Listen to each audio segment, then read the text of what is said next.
Good morning, student. Our next topic is logarithm. Okay, this is maybe new topic to you. Logarithm maths का ये नया topic है, शायद आप लोगों ने पिछली क्लासेस में नहीं पढ़ा है. तो फॉर एग्जांपल हमारे पास है इफ जनरल टर्म है a x is equal to m, तो इसको हम लॉगरिथम में कैसे लिखते हैं? Log a m. पढ़ने का काम है, कैसे पढ़ेंगे हम? एक्स है हमारे पास, logarithm of m to the base a. ठीक है, लॉगरिथम एक्स को पढ़ेंगे हम logarithm of m to the base a. और फॉर एग्जांपल अगर हमारे पास है ये हमारे पास 2 की पावर 4 इज इक्वल टू 16.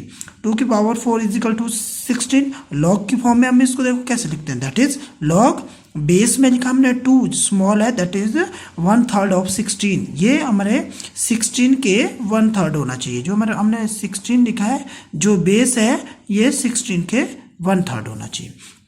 ठीक है, बेस कितना है 2, 16 इज इक्वल टू 14. तो हमने इस 16 को लॉग में हमने इस तरह से लिखा है.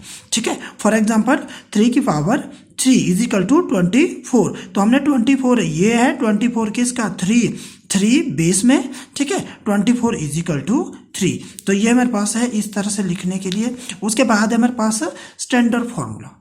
हमारे पास लॉगरिथम के कुछ स्टैंडर्ड फॉर्मूले हैं जो हमारे पास जो मैथमेटिकल टूल है फिजिक्स के लिए. ठीक है, तो फर्स्ट है हमारे पास log e m n, log e m product n. ठीक है, एम एन का मल्टीपल है इज इक्वल टू, तो इसको लिखेंगे log e m plus log e n. ये ई बेस में नीचे छोटा है, दैट इज 1/3 ऑफ एम. ये मेरे पास है बेस में. ठीक है, उसके बाद है log e m divide by n. ठीक है, तो इसको क्या लिखेंगे? That is equal to log e m minus log e n. ठीक है, अगर मेरे पास ऐसा है लॉग ई एम की पावर एन. ठीक है, तो लॉग ई एम की पावर एन, जो पावर है वो भी हमने जिसकी पावर है, for example this is the power of m, ये एम की 1/3 लिखनी है, बेस भी इसका 1/3 लिखना है. तो लॉग ई एम की power n that is equal to n log e m. तो ये है. उसके बाद हमारे पास नेचुरल लॉगरिथम किसको बोलते हैं? जो हमने जिस लॉग में ई लगा होता है that is the natural logarithm.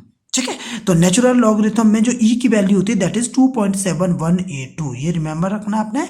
Natural logarithm log e is equal to 2.7182, इसको बोलते हैं हम नेचुरल लॉगरिथम. उसके बाद है कॉमन लॉगरिथम. कॉमन लॉगरिथम वो होते हैं जिसके बेस में कितना लगा होता है 10, उसको बोलते हैं हम कॉमन लॉगरिथम. उसके बाद हम बोलते हैं कि convert of the natural to the common logarithm, की नेचुरल लॉगरिथम को कॉमन लॉगरिथम में कैसे कन्वर्ट करते हैं? हमारे पास है नेचुरल लॉगरिथम में लगा होता है लॉग ई. फॉर एग्जांपल हमने लिया है जनरल एग्जांपल लिया लॉग ई एन. एन लिया हमने, कोई न्यूमेरिकल वैल्यू है दैट इज इक्वल टू, इसको नेचुरल में बदलना हमने ई को, ई की जगह हमने 10 लगा दिया. अगर हमने 10 लगा दिया तो सबसे पहले हमने ई की वैल्यू पुट करनी, दैट इज 2.7182. ठीक है, बाकी मेरे पास ई की जगह 10 लगेगा नेचुरल. हमने टेबल पे कैसे ये लॉगरिथम को चेक करना है ये मैं आपको तब बताऊंगा जब आप लोगों की क्लासेस लगेगी.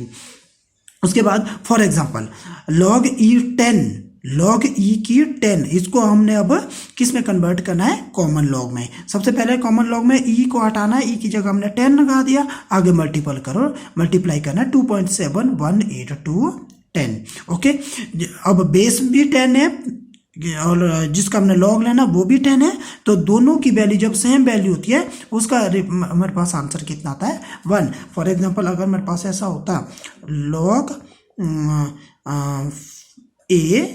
ए दैट इज इक्वल टू 1, ये भी मेरे पास 1 होगा.